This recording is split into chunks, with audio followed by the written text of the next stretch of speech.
Friends, நான் உங்கள் கௌசல்யா. இப்போ நம்ம பனானா பேன்கேக் ட்ரை பண்ணலாம். அதுக்கு ஃபஸ்ட்டு பனானா ஸ்வாப் பண்ணி மிக்ஸி ஜாரில் போட்டு கிரைண்ட் பண்ணிக்கலாம்.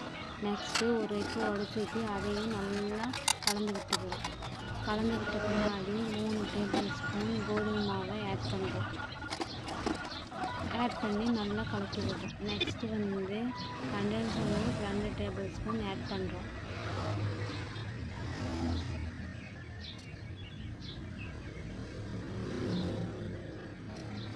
அதை ஆட் பண்ண பின்னாடி நல்லா கலக்கி விடணும். இப்போ நம்ம கலக்கி விட்டாச்சு. நெக்ஸ்ட்டு தோசை தவா எடுத்து அதை ஹீட் பண்ணி அதில் 2 டேபிள் ஸ்பூன் கீயை தடவி விடணும். தடவி விட்ட பின்னாடி நம்ம ரெடி பண்ணி வச்ச பனானா க்ரீமை எடுத்து தடவணும். தடவி அது மேலே ஸ்ட்ராபெரி வச்சு நல்லா 2 சைடு வேக வைக்கணும். வேக வச்ச பின்னாடி பிளேட்டில் எடுத்து வச்சு அது மேலே ஹனி ஊற்றினா செம்ம டேஸ்ட்டாக இருக்கும். எல்லோரும் ட்ரை பண்ணி பாருங்கள். ப்ளீஸ் சப்ஸ்கிரைப் பண்ணுங்கள், கமெண்ட் பண்ணுங்கள், ஷேர் பண்ணுங்கள், லைக் பண்ணுங்கள்.